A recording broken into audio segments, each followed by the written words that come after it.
Provocação histórica.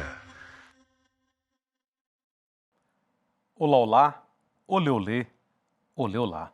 Está começando, vocês sabem, mais um Provocação Histórica, ao vivo em todos os canais do Instituto Conhecimento Liberta, em todas as plataformas pós-pandêmicas surreais, cheias de guerra e absolutamente violentas desse nosso mundo virulento governado pelas Big Techs. Senhoras e senhores, a essa altura vocês já sabem, esse é o 5º ano do Provocação Histórica. Eu sou o Lindener Pareto, um historiador e um professor de história, e também agora um criador de conteúdo na era dos direitos autorais e da inteligência artificial. E tenho a alegria de estar aqui com vocês para sempre trazer grandes debates da nossa história, da nossa arte, da nossa cultura e também as facetas da tecnologia que a tudo abarca e a todos abarca também, com os seus dilemas contemporâneos, mas a gente sabe que isso não é tão novo quanto parece. Senhoras e senhores, vamos curtir, compartilhar, fazer viajar a palavra da história. Aleluia! Porque hoje eu tenho aqui, finalmente, um convidado absolutamente querido, especial. Ele é escritor, ele é poeta, ele é artista plástico, ele é advogado, ele é professor de direito e de direitos autorais. E ele vem debater aqui aquilo que interessa em termos de uma história de circulação, produção e circulação do conhecimento ao longo da história do Ocidente, em que culmina, né, nas tragédias contemporâneas que envolvem inteligência artificial, que envolve os senhores da guerra e das Big Techs indo para a posse de Donald Trump no seu novo governo fascista e bandoleiro. Ele que é um defensor dos direitos dos artistas na era da inteligência artificial. Vitor Drummond, seja muito bem-vindo ao Provocação Histórica. Gostou dessa apresentação? Maravilhoso. Porque o Vitor Drummond, minha gente, ele também é professor no ICL, deu uma disciplina de direitos autorais, arte crítica. Né? A gente vai falar disso mais aqui ao final do programa. E a gente estava ensaiando essa prosa há muito tempo, mas você é um carioca, assim, que está sempre com 1000 compromissos, né? Pronto, levei essa curva. Levou a curva. Mas que alegria, vamos lá. Você gostou do fundo aqui? Adorei. Porque, já começamos assim. Então, porque não tem uma coisa que eu sempre achei impressionante. Primeiro que esses data center desses grandes bancos ou das Big Techs são grandes estruturas físicas que sem elas não há o digital virtual, né? E elas consomem uma água brutal, elas poluem, elas esquentam o ambiente, quer dizer, mas ao mesmo tempo é tão frágil, porque se você botar uma bomba aí, já era. não aqui no estúdio, tá? Para o mundo. Não, ali na representação. Para o mundo. Para o mundo, né? Para o mundo. E o curioso é a gente pensar assim, o que está aí dentro, né? Então. Essa relação táctil, né, entre o concreto e o abstrato, o que está ali dentro? O que é não só o conteúdo, as coisas em si, a gente fica imaginando, né? É curioso que, como é a primeira geração agora que nasce nativa, né, na tecnologia, eu diria na tecnologia, não só nas redes e tudo mais, talvez essa apreciação não seja tão pensada assim, mas para mim que estou com 42 anos agora... 42. Para ficar na faixa dos 40. Dobrando o cabo do bujodor. 42 anos. Eu sou nativo da época, obviamente, do livro, enfim, não da... A televisão era muito importante para mim, assim, o Pica-Pau, os desenhos animados, o telefonão, né, que era uma fortuna, lembra? Os telefones fixos em casa. E era patrimônio, né? Era patrimônio. Você ter telefone era patrimônio.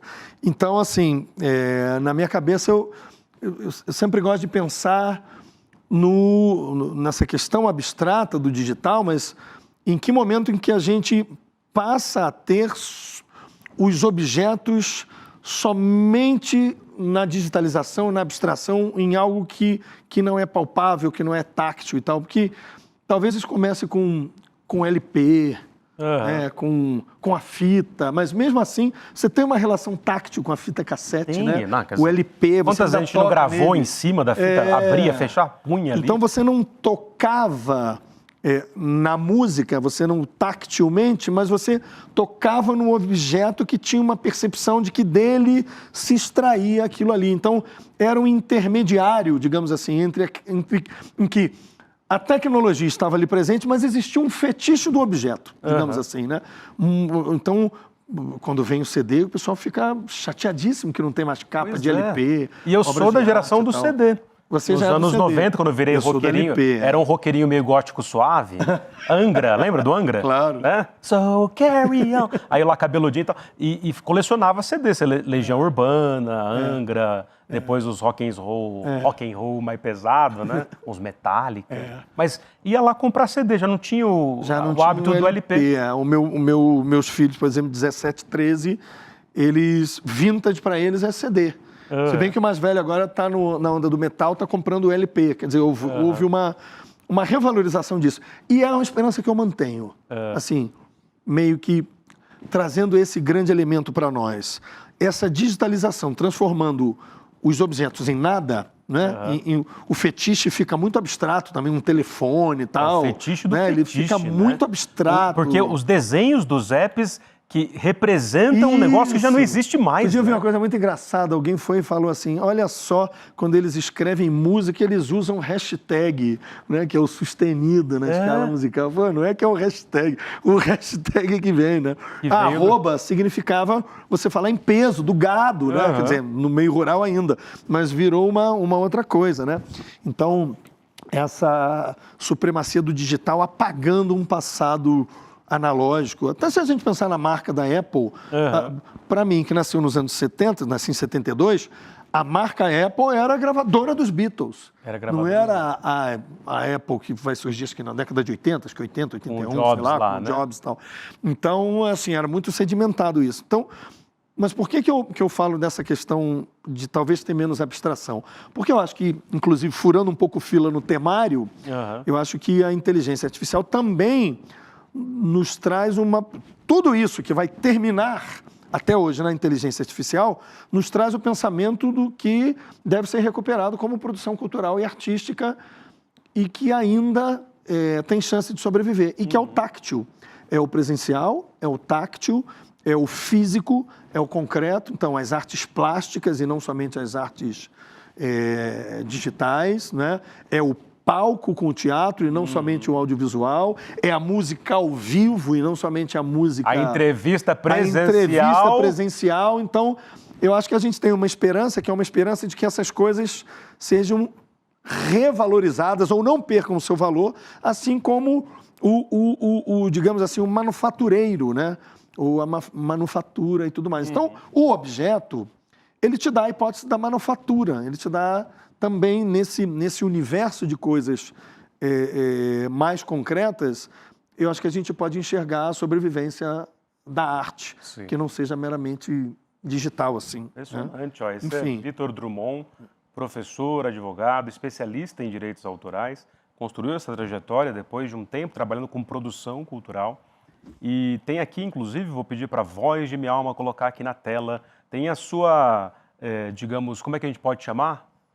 A sua agência de defesa dos direitos autorais dos artistas, a Interartes. É uma associação de gestão. Uma associação. Que eu sou o dirigente, né? Eu sou o presidente executivo e é uma associação que cuida... Tá lá Olha na aí, tela, ó. legal. Bem-vindo à Interartes Brasil, artistas... Muito legal. Atuando na defesa dos direitos autorais. Porque isso tá pegando, né? Para Também. atrizes, atores, você é parça da Glória Pires, da Bel Kutner, dessa galera toda... E as mulheres protagonistas, inclusive, sempre. E, ao mesmo tempo, isso envolve o trabalho de um professor, por exemplo, que nem eu. Que está produzindo conteúdo, mas isso se pede na rede. Vamos lá, duas conexões interessantes assim, para a gente fazer. Primeiro que o meu pensamento filosófico no direito autoral, ele é exatamente o pensamento filosófico que eu posso exportar para uma associação de gestão coletiva. Então, toda a minha carreira como professor e como escritor no direito, escrevi aí uma meia dúzia de livros, eu não tenho uma produção muito grande, de fato, assim, quantitativamente. Espero que qualitativamente as pessoas achem que sim, mas aí não sou eu que digo, as pessoas que têm que saber e achar. Mas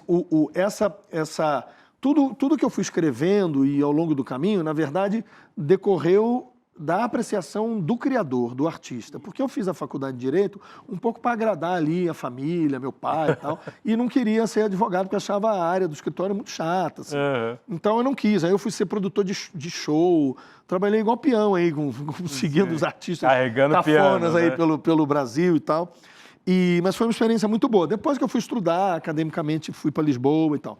Mas o fato é que Então, por que eu digo isso? Porque a minha reinserção no direito foi uma reinserção do ponto de vista do criador. Então, eu queria defender escritores, eu queria defender músicos, compositores, dramaturgos e atores. Mas eu não escolhi trabalhar com os atores, foi ocasional. Foi conhecer uma associação espanhola, igual a nossa, com a diferença que eles arrecadam 30 milhões a 40 milhões de euros por ano e a gente arrecada no Brasil zero, depois de 20 anos de luta ainda, por uma desfaçatez do nosso poder legislativo e desfaçatez zero, porque o direito dos artistas, o chamado direito de remuneração, não é reconhecido pelo mercado que deveria pagar, streamings, TVs a cabo e etc., e há divergências sobre essa interpretação legal. Então, a gente tem uma luta aí, que é uma luta insana, né? De fazer um lobby em Brasília, que é um lobby que tem do outro lado as empresas mais poderosas do país e do mundo hoje, com as Big Techs. E é uma luta muito difícil que eu tento humanizar. Então, a minha conversa, quando a gente vai fazer os processos legislativos, é humanizar a conversa. É dizer, olha, eu entendo o lucro das empresas, entendo que vocês acham que o sistema foi feito assim, entendo que vocês compreendem que vocês têm interesses, mas a gente precisa humanizar, porque a gente não pode ter artista passando fome pelo fato de escolher ser artista.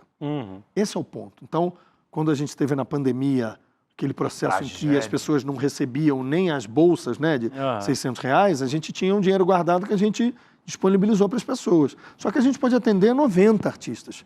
E 1.200 pediram, Lindenberg. Então, assim, isso precisa ser visto do ponto de vista humano. Não é favorecimento dos artistas, sabe? É assim, se o cara escolhe uma profissão, que é uma profissão que vai ajudar as pessoas a sobreviverem num mundo tão difícil, o mínimo que a gente pode ajudar essas pessoas é lhes dar dignidade. Então, essa é a ideia. Então, a associação tem esse trabalho que é ideológico, que é filosófico, e é fundado também nas minhas bases técnicas no direito, porque eu sou um radical favorável aos criadores. E a minha crítica é que o sistema de direitos autorais ou de direito de autor, ele esquece aquele que dá nome ao sistema.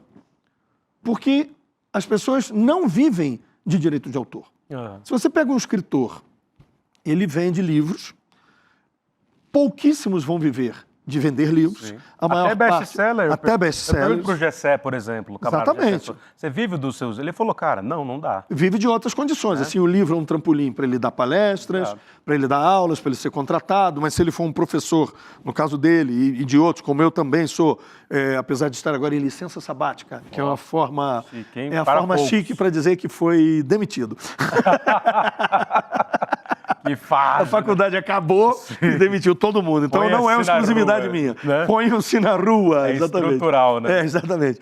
Mas o que acontece é que, por exemplo, nos programas de pós-graduação, em direito ou de outras áreas, a gente tem a obrigação de produzir para continuar empregado. Né? Nem sempre a produção é boa. Então, o sistema é falho nesse sentido. Né? Mas veja, o professor, que é escritor, que é palestrante, ele vai jogando em várias posições que são muito parecidas. Beleza, mas vai ali vivendo disso, pensando nos escritores. Mas tem escritores de ficção que também não vivem disso. Aí o cara faz uma oficina, ou outras coisas, ou prêmios. Vê na música, os compositores. Poucos são os compositores que conseguem viver do direito autoral, apesar do tamanho da indústria e da arrecadação do ECAD ser anualmente de 1 bilhão. 1 bilhão. 1 bilhão, mas só que ele é 1 bilhão para os criadores e para toda a indústria, para as editoras musicais, para as gravadoras. Então, nem sempre a pessoa está contemplada ali. Artista plástico, você sabe que o artista plástico ele tem um direito previsto na nossa lei e praticamente universalizado, que é o direito de sequência. O cara vende uma obra no chamado mercado primário. Aí ele vende a obra e ganha. Se ele tem um marchand ou se ele tem uma galeria, a galeria tem uma participação. Aí eu compro essa obra.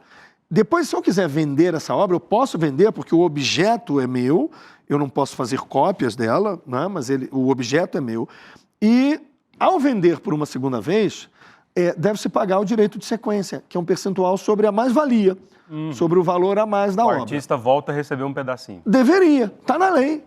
Só que ele não recebe por quê? Porque a estrutura do mercado acaba não conduzindo a isso, o que é vergonhoso. Mas se ele entrar com um processo, ele não Sim, mas você imagina um artista plástico tendo que entrar com um processo com as pessoas que são leiloeiros, galeristas, marchands, que são aqueles que vendem a obra dele. O cara não sobrevive. Ele vai preferir ir para a vernissagem usar dorgas, né? Isso, exatamente. Não tem como, né? Igual o músico vai brigar, ou o ator, a atriz.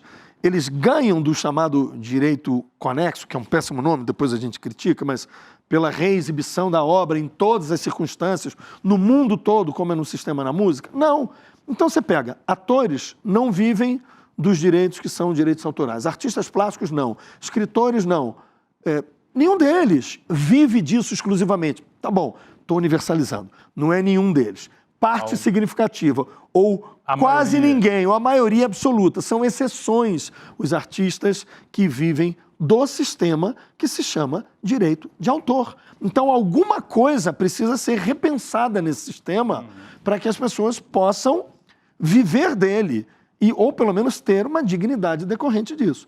E aí você tem um mundo que vai numa velocidade galopante, em que a tecnologia permite cada vez mais usos das obras e os artistas continuam ganhando menos ou, às vezes, nem são contemplados com isso. E agora o processo mais grave da inteligência artificial, que é, além de tudo, pode ser que ele nem seja aquele que vai produzir uma obra, né? Eu não vou nem chamar criador, porque, para mim, inteligência artificial não cria, portanto, eu não vou chamar de criador, mas aquele que vai produzir uma obra. Mas estão atribuindo isso a ela, né? Então, e é uma vergonha. E é vergonhoso. Todo mundo pede para a IA fazer alguma coisa já. Eu acho insuportável quando eu peço, tudo bem, às vezes, sei lá, um chat GPT da vida organiza alguma ideia ou outra, mas para quem está acostumado a criar escrevendo, é muito mais fácil você pensar o processo todo, né? Aí você fica naquela preguiça de designar, né? O neoliberalismo é brutal, né? Eu acho que isso é um primeiro ponto, mas tem 2 pontos que eu queria te trazer, que eu venho repetindo ad nauseam, até as pessoas ficarem... Aproveita a oportunidade para pedir para a voz de minha alma, Gil, põe na tela aqui, ó, os links do... Põe no chat e na tela os links dos textos do nosso glorioso Drummond. Ah, legal, legal. Parente aqui distante. Legal. Ah, legal esse, do Le Monde Diplomatique, ficou muito legal. Né? Isso aí foi uma coisa que eu escrevi no ano passado e teve muito efeito. Esse texto foi lido na Assembleia Nacional do Chile, numa versão em espanhol, para os senadores e tal. Teve um efeito bem interessante. Então, veja bem, me perdi um pouco, fui olhar ali o negócio. Falou que tem 2 pontos nessa questão. Sim, do chat GPT, por exemplo, que é um vilão aí atribuído. Vamos lá pensar uma coisa. Vamos pensar no Antônio Machado. Caminante não é caminho, se hace camino el andar. Você é um escritor. Você tem prazer escrevendo. Apesar de sofrer muito... Mas tem um prazer. Tem um prazer. Né? Você tem prazer. Assim, existe um tesão intelectual, existe uma coisa que te move, que te faz querer aquilo ali. Você pode tratar na sua psicanálise, mas de fato há um elemento... Que move, que você deixa de fazer outras coisas e está ali. Claro que pode ter a grana, claro que você é pago para isso, claro que... Tudo bem. Às vezes você nem é pago. Às vezes nem é pago, mas o fato é que há alguma coisa que faz a gente fazer isso. Se você pega esse caminho, que é o gostoso, e transforma ele num resultado, acabou esse prazer e acabou a essência do escritor. Acabou a essência do criador. Né? Eu estou trazendo a escrita por uma razão óbvia, que nós somos escritores, porque é uma coisa bastante palatável para o público entender. Agora, vamos pensar, para além disso, vamos pensar na ciência. Eu sou um professor de direito. O que a gente faz no direito, em geral, é revisão bibliográfica. A gente faz uma revisão do que foi dito sobre determinadas áreas, estuda os textos, as leis, etc. Mas, em geral, é revisão bibliográfica. Difícil ter pesquisas empíricas ou que tragam antropologia, sociologia, ainda que haja. Mas vamos lá. O que a gente faz no direito ou fora do direito? Ao escrever ciência, a gente pega o que existe e põe um tijolinho acima. Escreve e desenvolve uma tese em cima do que existe e trazendo elementos novos. E a gente vai escrevendo. O processo da ciência, do conhecimento, é trabalho, é luta, é suor, é pensar o que existe e transformar no novo. Esse é o trabalho da ciência. E com isso a gente tem o resultado científico e a gente tem uma consequência subjetiva que são...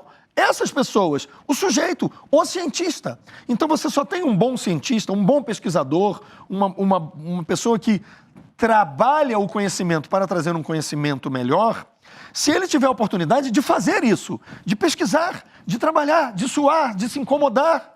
Se a gente mata o processo, a gente mata o pesquisador. Então a gente vai ter uma pesquisa pior. Essa é a reflexão que a gente precisa ter. Se você tem uma ferramenta de inteligência artificial, seja qual for, ela pode ser o ChatGPT, ela pode ser no visual, no audiovisual, em que ela te ajuda, se você a utiliza como ferramenta, eu acho que está tudo bem. Se ela passa a ser o cerne da questão e você substitui a subjetividade por ela, você está em apuros. E é isso, você deixa de ser escritor. Aí você não é escritor. Se você não é escritor, não tem graça. Se você não é um pesquisador, a ciência se ressente. E a conta pode ser alta, e será alta. Tem sido alta, né? Olha, senhoras e senhores, estou aqui com o Vitor Drummond, que inclusive, antes da gente voltar aqui aos assuntos, inclusive das Big Techs, que deve ter te assustado tanto quanto a mim, aquelas figuras tétricas de Bezos, o suposto descolado Zuckerberg, até o sujeito do TikTok, o chinês, estava lá, né? O Musk quase fazendo a saudação nazista, ainda dentro do Congresso, né? Olhando para cima. Ele dizia aquela coisa, ele parecia o Mufasa do mal, né? O Simba. Falou, olha, isso aqui é tudo meu agora. Quando eu vi aquela cena do Musk olhando para as pinturas parietais do Congresso do Capitólio, eu falei, nossa, o cara parece o Hitler olhando uma suposta Berlim grandiosa que ele nunca conseguiu a Germânia, construir, né? A Germânia. A Germânia, capital do Império dos 1000 anos. Cara, e falar nisso, né? George Orwell, né? A Revolução dos Bichos, 1984. Esse livro aqui é da editora do seu Paps, é isso? Antofágica, da família. lindo. Meu pai fundou essa editora com 79 anos. Meu irmão que dirige com ele. Tem 60 títulos de clássicos em domínio público.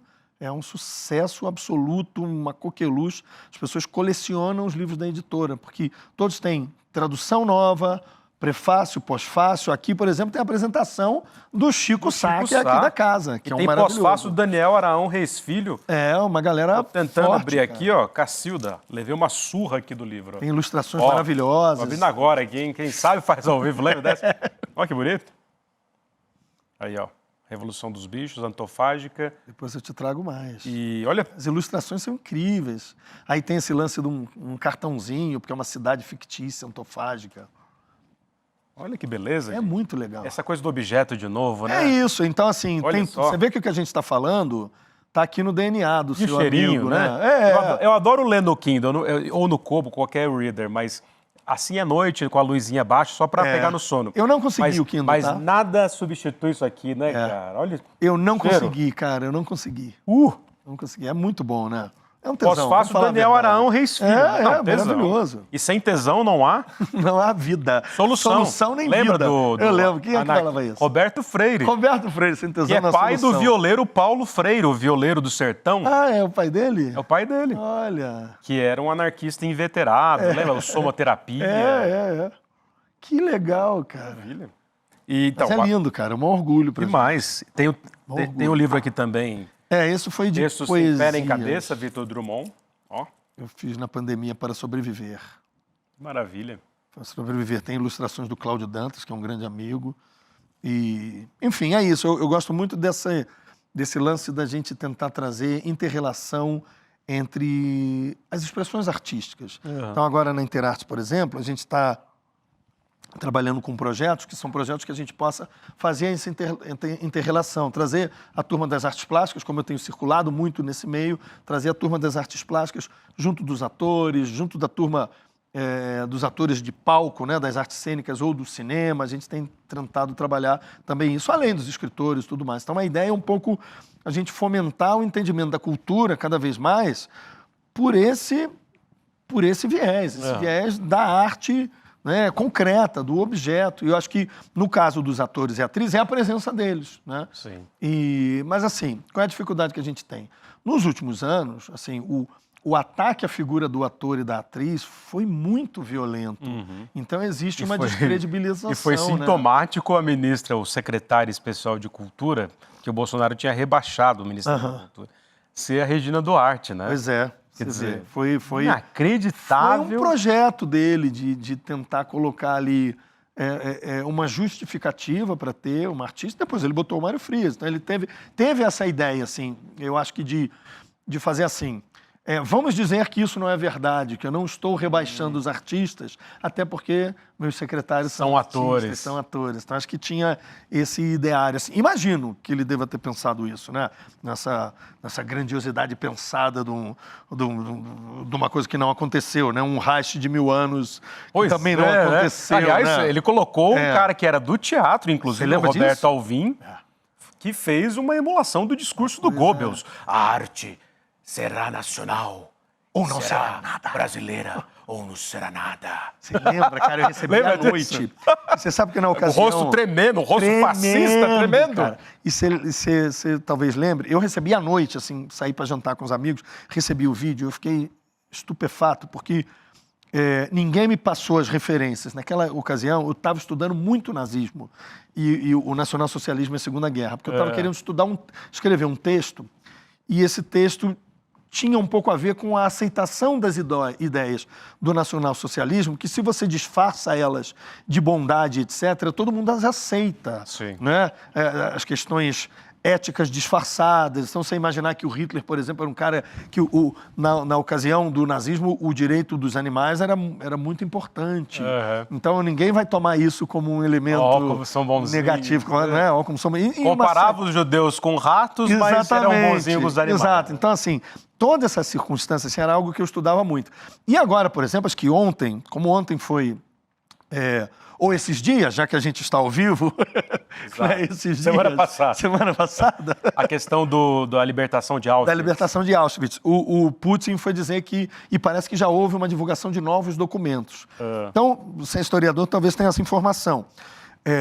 Com a queda do muro e com a Glasnost, perestroika, final da União Soviética, muitos documentos vieram à tona. Né? Então, como consequência, uma nova bibliografia sobre o nacionalsocialismo, sobre a Segunda Guerra, começa a nascer no final da década de 90.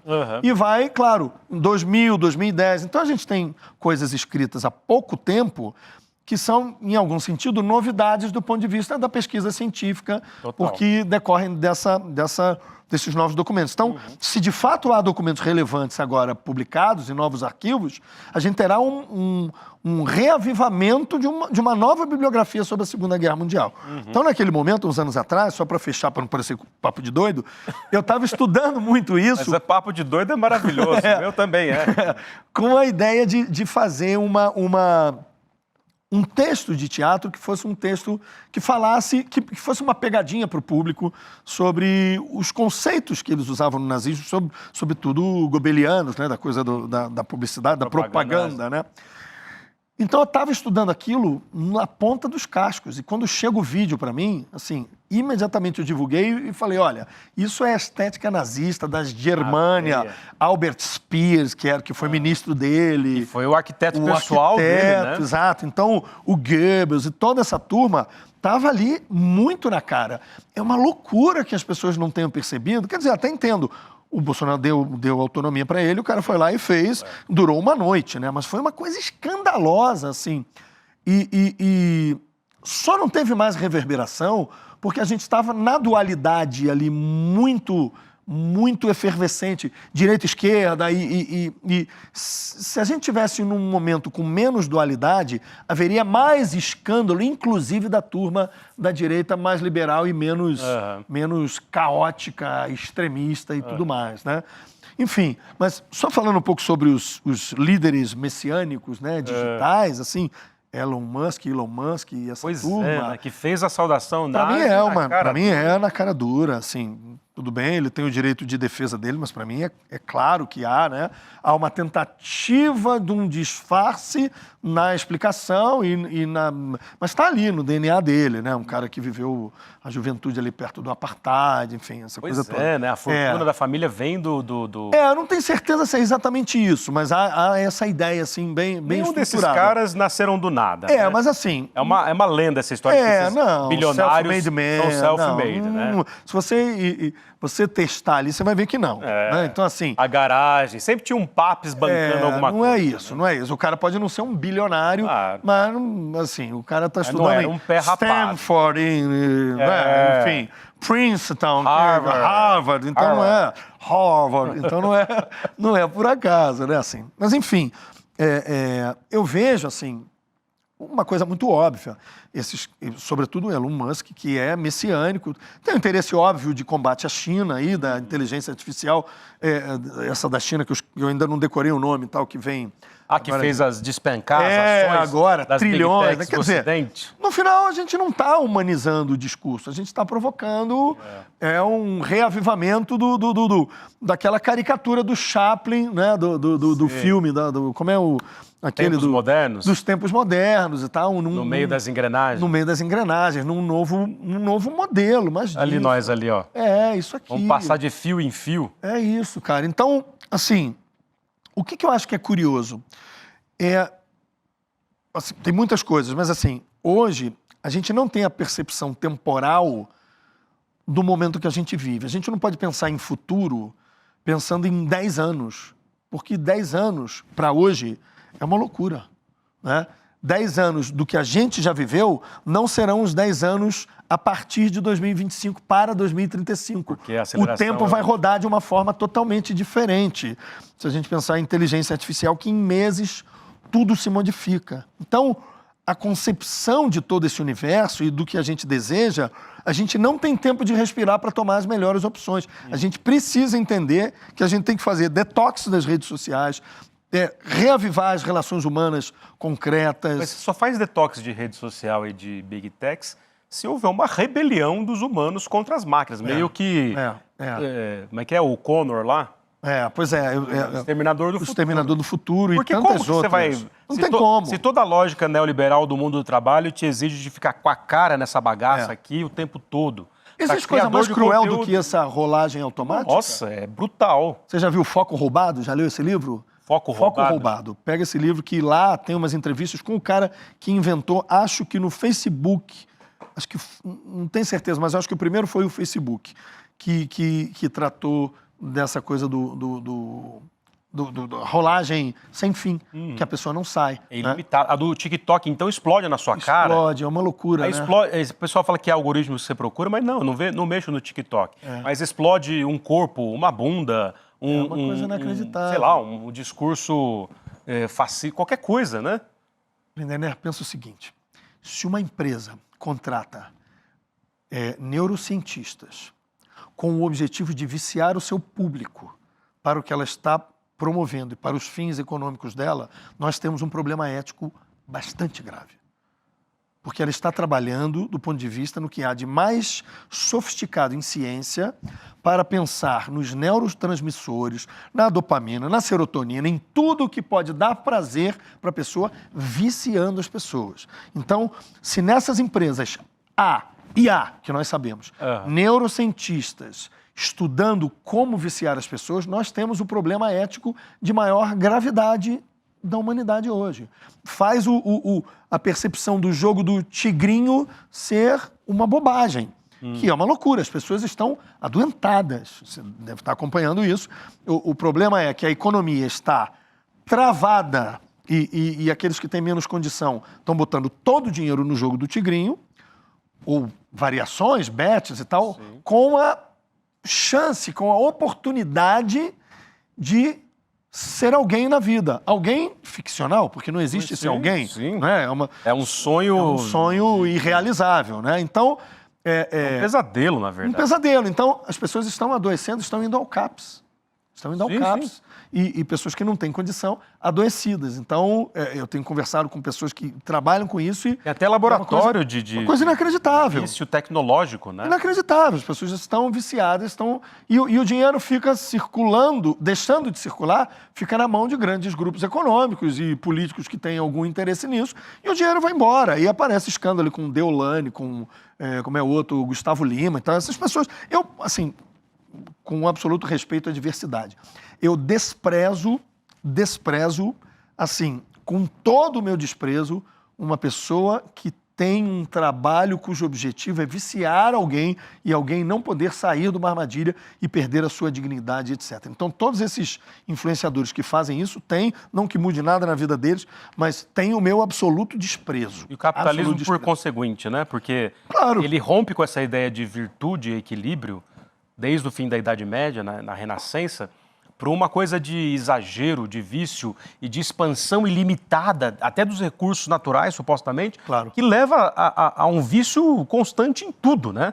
E nunca vai se chegar ao... Não tem final. Não tem final, tem a nossa final. destruição completa, a autodestruição. Não né? tem final. E aí, falando sobre essa questão da temporalidade, que qualquer um que falar, daqui a 2 anos será assim, daqui a 3 anos será assim, está chutando, porque a gente não sabe os caminhos, né? Porque a tecnologia ela também segue um caminho meio blitzkrieg, usando uma metáfora, né, da Segunda Guerra, da Alemanha. Então, assim, e a blitzkrieg é uma metáfora sobre como a água desce no morro, né? Você joga a água, ela vai procurando o espaço mais simples. Então, a guerra relâmpago era isso. Como chama? Os tanques iam procurando um caminho mais simples. Junto com... que talvez não saibam. Amalgamado com kamikaze, Os né? kamikazes. Então, era assim, um caminho mais simples para se chegar e dominar. Então, hoje, o que a gente tem é uma tecnologia de blitzkrieg, em que as empresas de tecnologia não se importam com o caminho e onde vão chegar, desde que dominem, desde que tenham dinheiro à sua disposição para atender os seus acionistas. Eu nunca tinha me ocorrido essa expressão, então não copiem. Se copiarem, citem a fonte.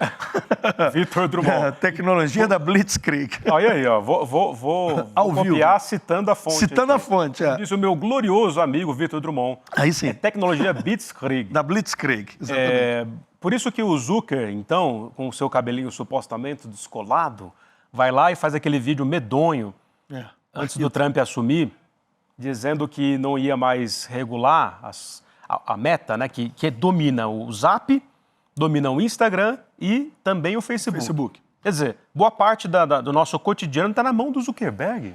A questão é A a gente seguinte... não deveria usar uma guilhotina contra ele? Então, veja, qual é a nossa questão, assim? É surreal, cara. O que se falava em globalização nos anos 90, em termos econômicos, né, da circulação de dinheiro, ficou concentrado na concentração de poder... agora no conhecimento, na informação. Então, assim, se em alguns botões... Quer dizer, imagina, os botões vermelhos da Guerra Fria... Isso. Os botões vermelhos... vermelhos... Os botões, vai explodir tudo, a guerra nuclear... Eles agora, na verdade, são comandos desses caras. Então, é curioso que, eventualmente, possa aparecer alguém que faça frente a eles, sei lá, no Oriente... Na China, alguém que vai lá e diga, não, peraí, né? Precisamos ser éticos, não podemos atuar como vocês atuam, não é? Será um contrassenso das ideias liberais norte-americanas e democratas muito curioso, né? Alguém que venha da China e diga, vocês estão se excedendo, né? E nesse medo da invasão do Oriente para o Ocidente, que tantas vezes aconteceu, né? Gengis Khan e mais não sei o quê, e tantas vezes que o Oriente ocupou. Aliás, para quem gosta das coisas... míticas, assim, e tal. O Nostradamus falou que sempre isso ia voltar a acontecer e tal, mas enfim.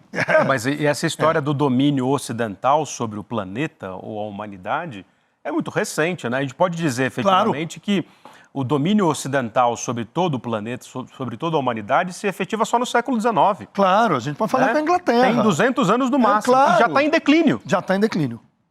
Por que não é isso? Eu acho que sim. A China é a segunda já potência. Por que a gente acha que não? Porque a nossa temporalidade é diferente. Um cara no século XV que falava em 200 anos, falava em 200 anos e era uma outra percepção, né? Hoje, 200 anos é uma loucura, né? Hoje, 10 anos é um tempo gigante. Então, a percepção do tempo, né, é totalmente diferente e faz com que a gente precise refletir com mais velocidade, que é a velocidade que o tempo está se impondo sobre nós, já que ele é uma invenção, uma convenção em algum sentido, só que biologicamente a gente não é preparado para isso. A gente é preparado para estar no tempo da natureza, que é diferente. É você viajar... Da rotação, da translação. Viaja para quando você tiver oportunidade, para uma ilha africana. Vai para Cabo Verde, eu já fui a Cabo Verde. Vai para São Tomé. O tempo é diferente. Até Cuba. Fui muitas vezes a Cuba. Uma vez e é dá para ter uma teoria do tempo histórico em Cuba. Parecia um tempo suspenso entre a Guerra Fria e o capitalismo tardio contemporâneo. Até pelos objetos, pela concretude ali dos carros. Eu lembro que eu estava, acho que com aquele iPhone 4 ou 5, já era de segunda linha, mas eles estavam com um Nokia daquele pequenininho ainda. E aí, falei, caramba, tem uma você volta no tempo. Aqui. Você volta no tempo. Né? Agora, não sei se você reparou, uma coisa muito interessante que um dia eu andando ali perto daquela sorveteria clássica, Yolanda, alguma coisa assim, não me lembro o nome do lugar. É Ofélia, não? Ofélia, é Ofélia? Isso, Ofélia, acho que é Ofélia. Também não lembro disso. E aí o que acontece? Tem muitos anos que eu não vou a Cuba, eu fui 3 vezes já. Então quando eles falam, Eduardo vai para Cuba, eu já tinha ido 3 vezes. O Drummond foi para Cuba.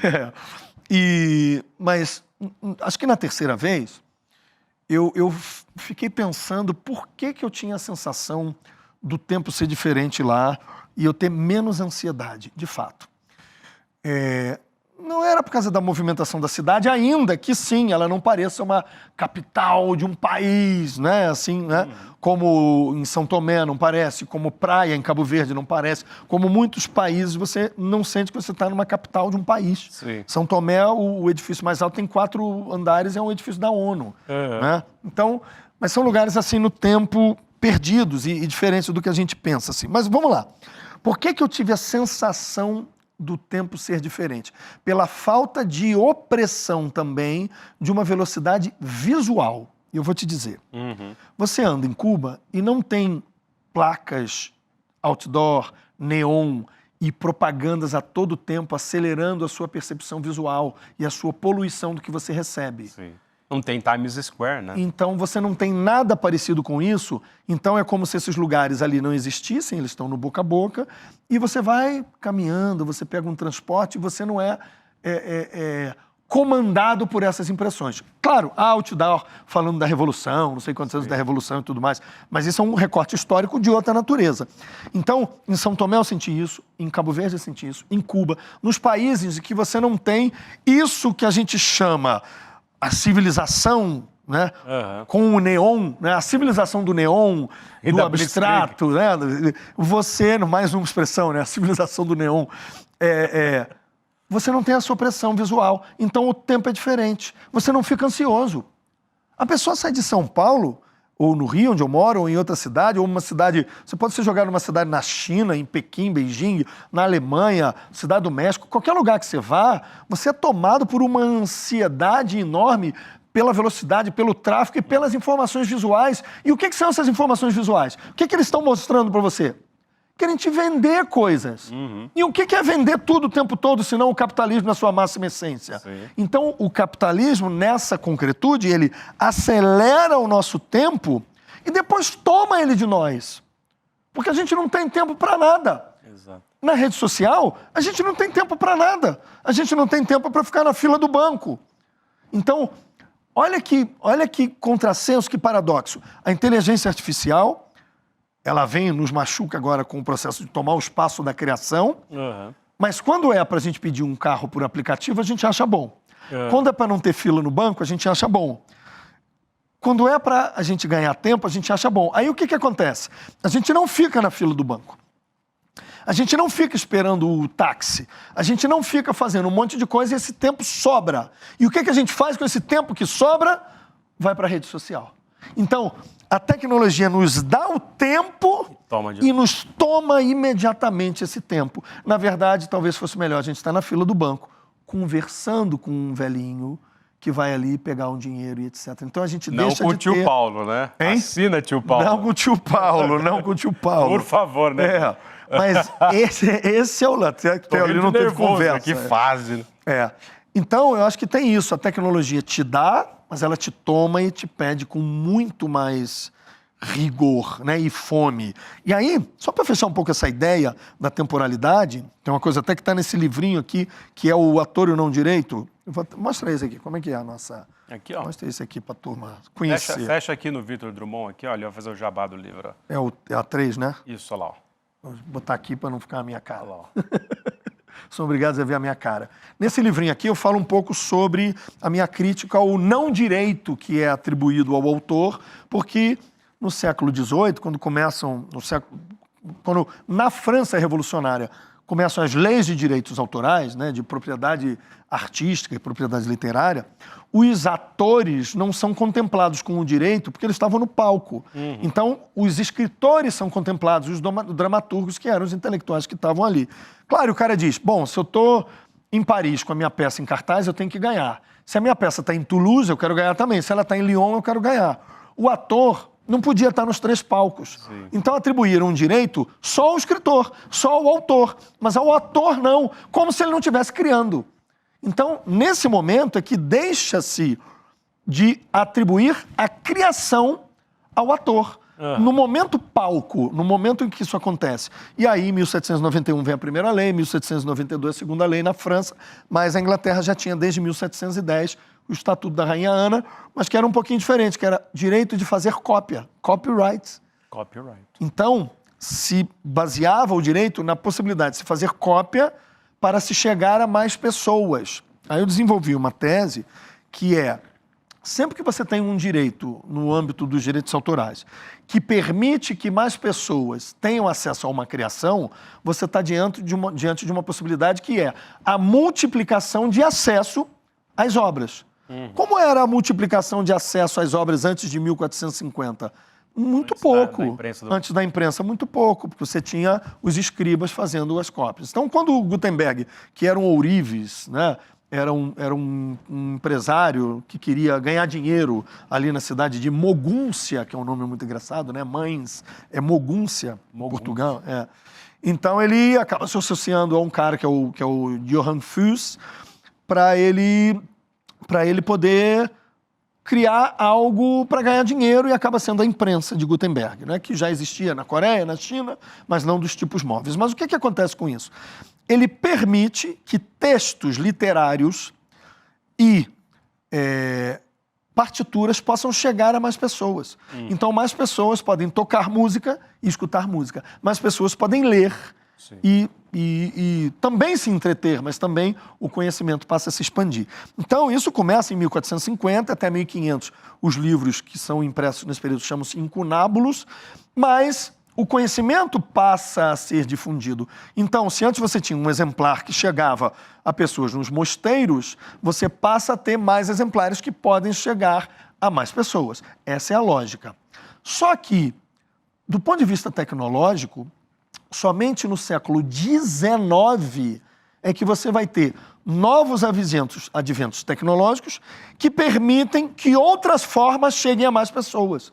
Então, a imprensa vem em 1450. Eu vou pegar cola no meu livro mesmo aqui. A litografia, ela é de 1798, século XVIII. Não foi tão eficaz. O fonógrafo, que o Thomas Edison criou, é de 1877. O cinema tem 2 teses. Vamos ficar com a hipótese dos irmãos Lumière. 1895, século XIX. A rádio, vamos botar do Tesla ou do Marconi, 1894, 1895. Tudo pertinho, no intervalo de 50 anos ali. Então, você vai de 1450 a 1850. São 400 anos para que um novo meio tecnológico permita que uma modalidade expressiva e cultural chegue a mais pessoas. Cinema, rádio, TV não. Cinema, rádio e LP. Depois vai ser o LP, né? Bem depois, mas só a partir daí. A discussão do direito autoral se dá, as primeiras, antes disso, antes desses 400 anos. Primeira lei de 1710 não tinha nada disso. Era só vinculada à ideia da escrita e da imprensa. Em 1791, 92, também. Tudo isso é posterior. Então tem que se pensar um direito para essas novas formas. Tudo isso aqui é variação, do ponto de vista ideológico, da reprodução. Sim. Porque permite... O Benjamin vai falar da... Exatamente, porque você tem mais acesso às obras. Então, quando você tem a rádio, milhares de pessoas podem te escutar. O que é o lógico no que se pensou no direito autoral do ponto de vista do criador? Que se mais pessoas veem, escutam ou percebem, eu posso ser remunerado de uma forma proporcional. O que é o streaming, se não é uma nova multiplicação de acesso às obras? Porque ele não existia. Brutal. Ele não é a mera internet, igual as empresas e as TVs gostam de dizer. Os contratos dos artistas estão resolvidos porque a palavra internet está prevista desde 2000, 2001, 2002. Aí tá a armadilha. É uma falácia. A armadilha é essa. Claro que não. Internet é nada. Meio digital é nada. Ou tudo, né? Mas, nesse sentido, é um tudo para a percepção da obra, mas não para a exploração comercial. E qual é a lógica do direito autoral? Para cada exploração comercial, uma remuneração. Aí o artista hoje se vê contratado por uma plataforma de streaming, ganhando menos, incluindo-se aí qualquer uso que se faça da sua obra num futuro de 400 anos. Agora eu vou usar a provocação paradoxal dos mais 400 anos e não para trás. Vale tudo. Vai usar sua imagem e sua criação por tempo indeterminado. E sem remunerar o cara. O preço da miséria. Às vezes nem o preço.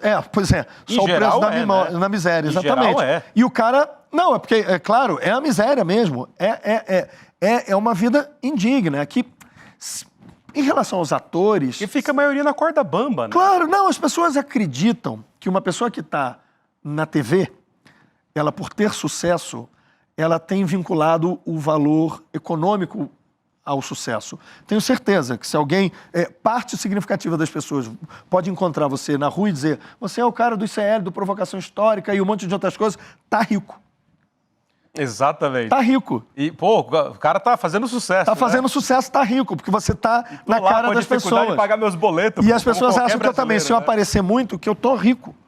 Que eu sou um sucesso. Então isso é estrutural, certo? É estrutural. Na cabeça do povo... É porque o cara tá lá na Globo... Não, na cabeça das pessoas, se o cara está numa situação de sucesso, aparecendo, é porque algo justifica, e se ele está muito, é porque ele está ganhando muito. Eu vi num programa aqui, uma vez. Você está sempre, então você está numa posição maior, mais alta, né? E o cara que está numa novela... Fica mais alto na cadeira, igual o Jô Soares aqui. Como é dramaturgia, na TV o cara vai achar que ele está rico. E não é. E só que é o seguinte, vamos dizer que o cara ganhe bem hoje. Sim. Mas vamos dizer que o trabalho seja só esse, que daqui a 10 anos ele não tenha feito mais nada. Uhum. Ele merece morrer na miséria? Nem a pau. Porque inventaram esse sistema. Ele não pediu para inventar. Inventaram o sistema e disseram, sempre que houver algum uso de uma obra que você participou, você vai ganhar mais um pouquinho. Direito de remuneração da década de 90 da Europa. E a lógica dos direitos autorais, desde os primeiros privilégios do século XVI. Tem um privilégio maravilhoso, que é atribuído pelo Dom João III, filho do Dom Manuel, o Venturoso, que tinha uma biblioteca, né?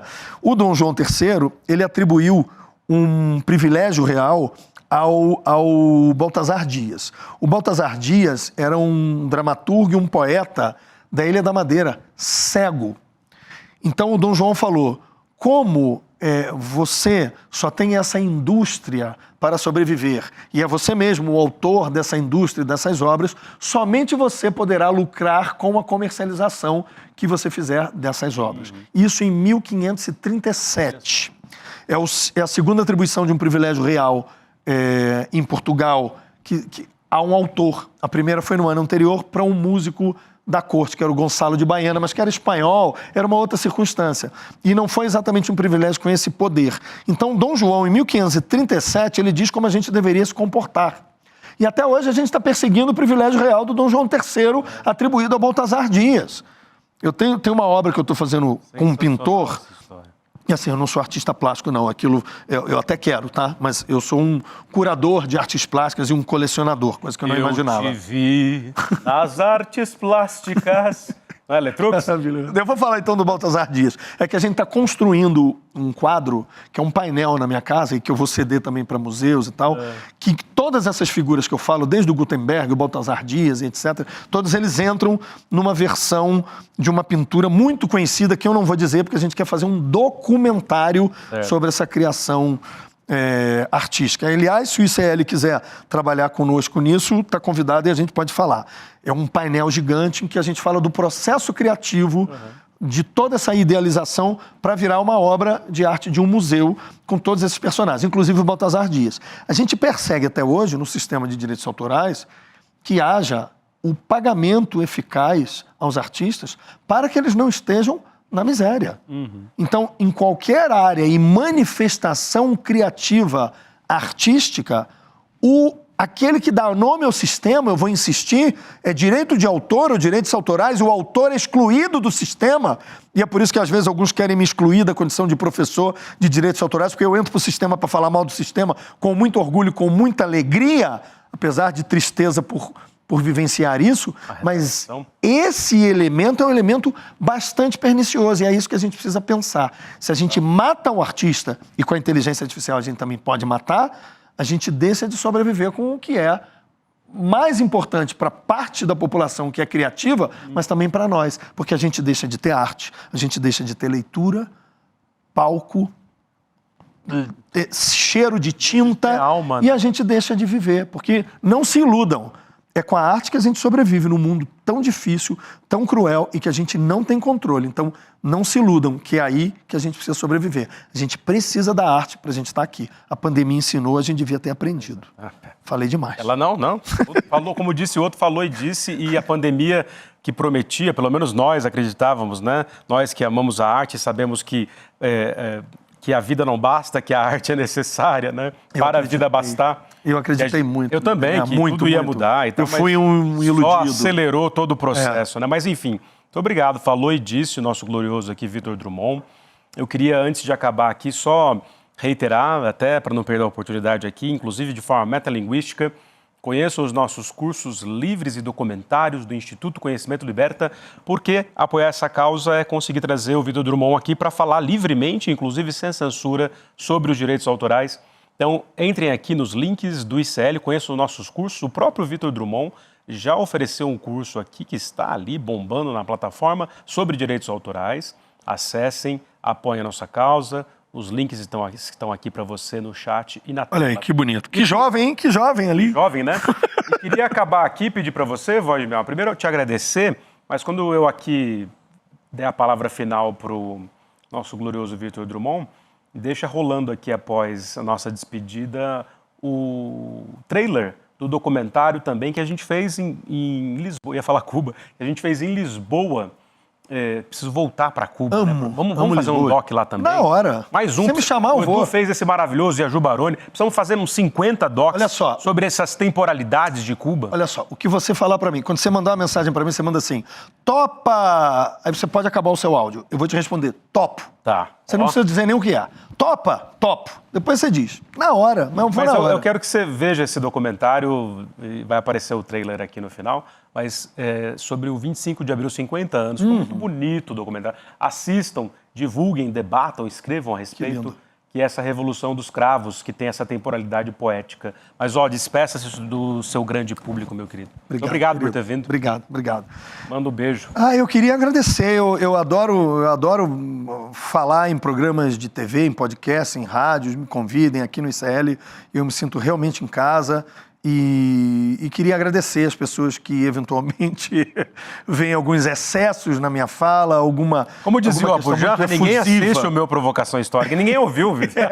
Mas, assim, se por acaso você estiver assistindo porque se deparou com isso, me perdoe os excessos. Acho até que não teve muitos, não foram muitos. Foi maravilhoso. E obrigado. E, não sei, me chamem mais. Quero ver mais. Vamos fazer esses documentários. Porra, vai ser maravilhoso. Já morei em Lisboa, inclusive. Então, beijo. Tchau, gente. Beijo, obrigado, turma. Gil. Boys. Tchau.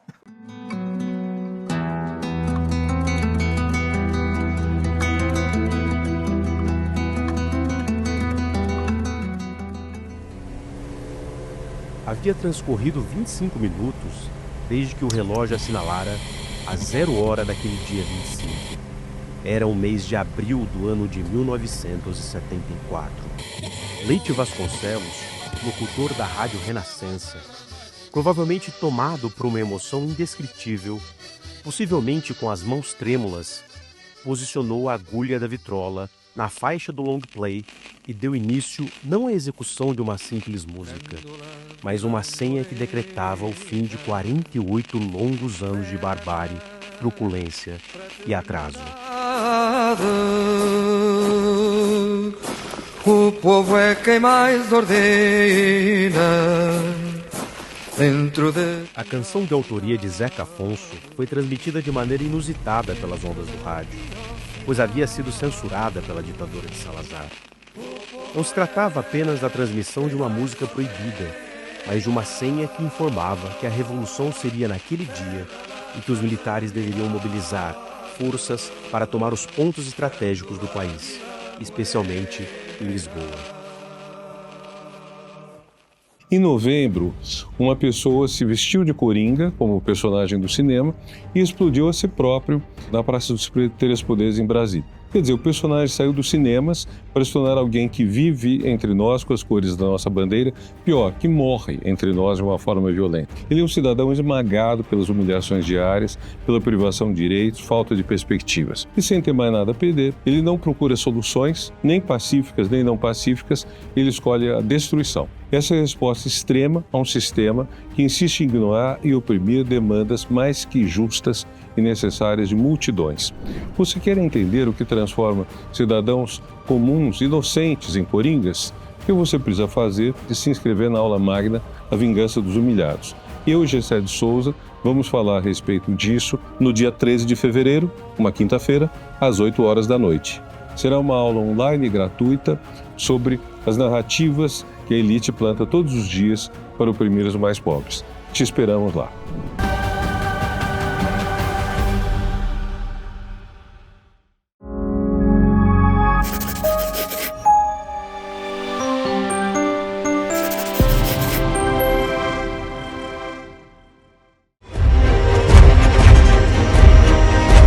Provocação histórica.